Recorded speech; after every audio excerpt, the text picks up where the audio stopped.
Viidiyoon kun barattoota kutaa 12 fi dirqama vaayiraalii nabaasaa koppii liink godhaatii bira haa ga'u warra gibbiin seeniiniif yookiin qoramuuf gara yuunivarsiitiin deemii walakkaan isaan deemne kaleedeen gadda dalaguu qaba ture waan biraatiin shaagalameeti. Ijoolleen kutaa 12 qoramuu deemtan rabbiin qormaata kana ka isin dabritan isinii haa godhu. Qormaanni baranaa qormaanni isaa hin ulfaatu waan jedhamutu jira takka. Lammaffaarratti immooti qormaanni waan isin barattan malee waan isin hin barannee miti kaboo. Lama ammallee gaafileen qormaataa bahu jeneraaliidha malee ispeesifikaalii yookiin inditeelii miti. Kanaafuu immooshinaalii sirriitti of qopheessa. Sirriitti immooshinaalii qophaa'a.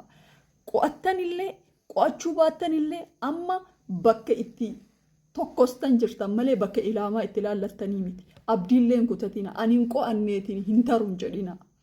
Ni dabrita dabruullee baattu immoo homaa miti. Na'amana ammoo qormaanni isintu immooshinaalii hin qophaahin ammallee immoo yuunivarsiitiitti waan qoramtaniif waan guddaa isiniif fakkaate malee salphaadha qormaanni keessan. Bal'inumaa qormaatota asiin dura bahan caala salphaadha qormaanni amma qoramaa jiran. Haa ta'uu garuu rakkini maaliidha immooshinaalii isin irratti hin qophooftan. Homaa miti.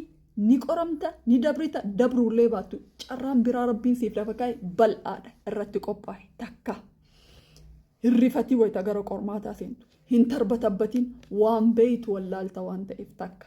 Lammaffaarratti haardi koppiirra soofti koppii wayita haardi koppiidhaan luukiin qoramurra kompiitaraan qoramuun irra bu'aa qabeessa si taasisa.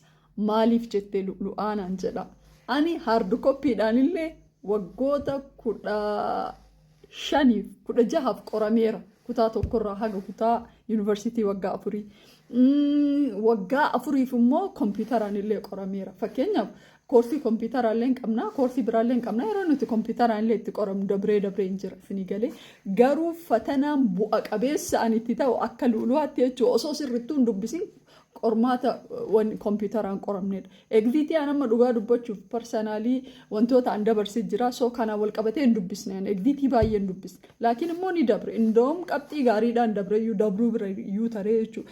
Garuu akkanarraa eegamutti wallaahi dhugaa dubbachuuf hin dubbisne yeroo nam fookasii itti kennee egziitii dubbise guyyaa 2 guyyaa 3 sanii ol hin dubbisne laakiin garuu ni dabre maaliif jeneraal naawoloojiidha ka dhufe jeneraal naawoloojii san duraa jalaa duuba waggaa tokkoffaaf lammaffaarratti hedduu qo'achaa waan tureef waan san beekuuf sanumatti dhufee sanuma deebisaa ture jechuudha.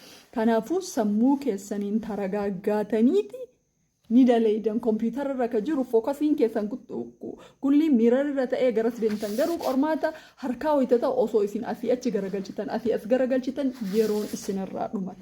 Too kanaafuu soofti koppiidhaan qorama akka qorannoo walii galaallee mul'isutti jechuudha. Soofti koppiin qoramurra haardi koppiidhaan luukiin qoramurra soofti koppiin qoramuun bu'a qabeessa barattoota godha. Baratare yoo laaltanii jiraattan daataa warri soofti koppiin qorame irra caalaan isaanii dabre. Warri haardi koppiin qorame immoo ni kufee jechuudha. Namoonni hedduun kompiitaran beeynuu maawuzii akka itti qabatan daqiiqaa takka namni sitti mul'ifnaa waan baay'ee nama dhubu miti. Kiliik gochaa deemtaa asiin gara duubaatti wanni privees ka jedhu irratti deebii gaafii duubarraa laaltaa neekist ka jedhuun gara duraatti oofta eega geessite booda gaafilee atiin guutiin innuu sii fidaa jechuudha. Kanaafuu yooni carraa argattan soofti koppiidhaan qorama.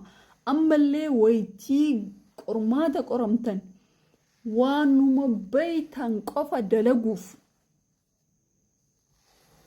yaala yoo immoo gaafii isin hin beeyne ka dhufu taate keessa keessan dhaggeeffadha maal ta'uu danda'a jedhaati yaada akkasitti eegasii guutaa.